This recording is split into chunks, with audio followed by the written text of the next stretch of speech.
Hello and welcome to everyone. This is Troll, and today I'm going to talk a little bit about Bully. So, I kind of threw this in as a warm-up for GTA San Andreas. Something to just kind of refamiliarize myself with Rockstar game controls without kind of, re-spoiling San Andreas for myself. But I also forgot how much fun it was, and I stuck with it for a second stream. We'll probably do it a little more in the future as well.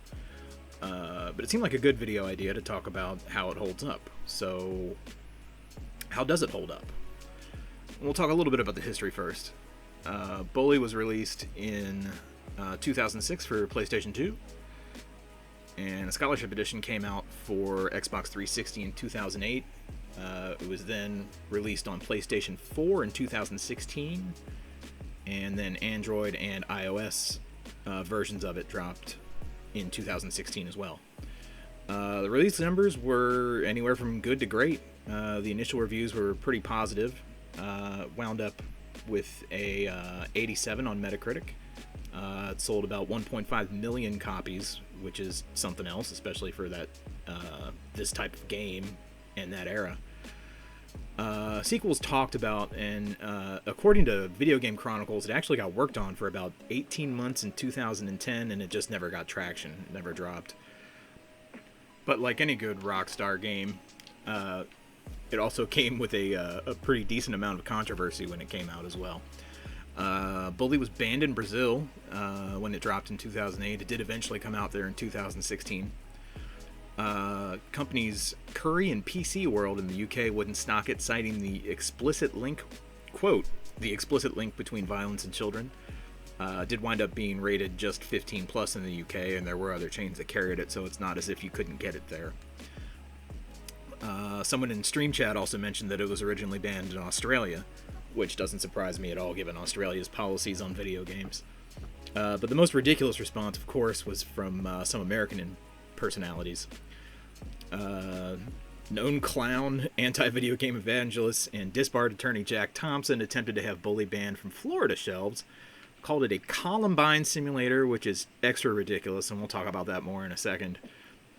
But as is usually the case with Rockstar games, once it actually dropped, no one really cared.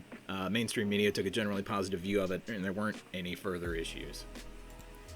Now, was it a Columbine simulator? Absolutely. Hell no. Absolutely not. The violence is cartoony at worst, and the weapons here are literally slingshots and stink bombs. The very worst thing you can pick up and attack someone with is a bat. Now, maybe the bat pushes the envelope a tiny bit, but it just isn't all that deep. And, maybe more to the point, there are zero firearms unless you count a potato gun. This is literally all prankster stuff. It's very lighthearted, it's a lot of fun, and the violence is not really violence per se, or at least not meaningful violence. Not the kind of violence that you need to be shielding teenagers from. And maybe more to the point, the violence has a great deal of real-life consequences for the characters. Teen is the right rating here, and the idea that the game somehow encourages kids to shoot up schools is just patently false. So, how does it hold up? Honestly, pretty well. It handles fine. The graphics and animation are, better than you might expect from a 2008 remaster. You can kind of tell when it was made in terms of some of the subject matter. In fact, there's one moment here that really kind of caught me off guard on stream, and we'll paste that in there, but it's the Halloween mission, and you'll see what I mean here in a second. Hey, what's going on? Not much. Holy I'm just smokes. lying here wishing I could be more like you, Whatever. but I'm cursed. Yeah, really. Yeah, cursed by brains. Do you know what torture it is to be thinking all the time? No, of course you don't. Yeah, That kid you're is dressed as a cursed. Nazi. You're great. Whatever. So yeah, maybe that was a little much, or at least, it was enough to take me off guard, but again, just, not that serious. And to be fair to Rockstar, the kid that's dressed in a Nazi outfit is the bad guy, and wouldn't surprise me at all to learn that he was a Nazi in real life either. He certainly kind of sounds and acts like a Nazi. If you play through, you'll see what I mean. It also has some really unique things going for it. The mini-games are a blast. Rockstar mini-games are usually just souped up quick time events, kind of like think of the dancing in San Andreas. But some of these actually test some of your IRL knowledge here, and you'll see that here with a geography quiz and a math quiz. from the classes that coincidentally you have to attend in the game that's about the kid being at boarding school. Who knew? What a terrible influence on kids, right? But I had forgotten about this when I played it years and years ago, but this was actually kind of fun. Like, it's been a long time since a video game's actually challenged me on what I knew in real life, and that was actually pretty refreshing. And I also feel like that's super unique. There aren't very many games at all out there that do that sort of thing, even now. So is it worth your time to go back and play Bully? I mean, if you like other Rockstar games, yeah, I think it absolutely is. This is another hit from Rockstar. It's cultural satire. It's fun. It'll make you laugh. But the story is also pretty interesting. The characters are well developed, and it's a lot of fun to mess around with.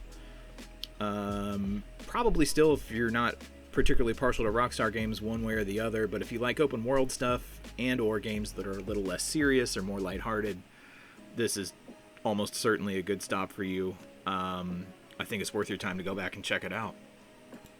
Now, if you're just part of the first-person shooter crowd, there's nothing in here that's going to change your mind about that. It's not that groundbreaking. It's not that serious. If you just like to pop in Call of Duty and go, this is probably not worth your time or money.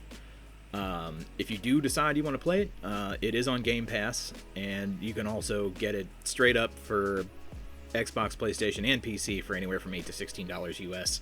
It's very cheap and easy to get. Google is your friend there. You won't have any trouble at all. At any rate, that's going to wrap this video up. If you've enjoyed the content here, please feel free to like and comment and subscribe. Any or all of those things are very much appreciated. And until next time, have fun.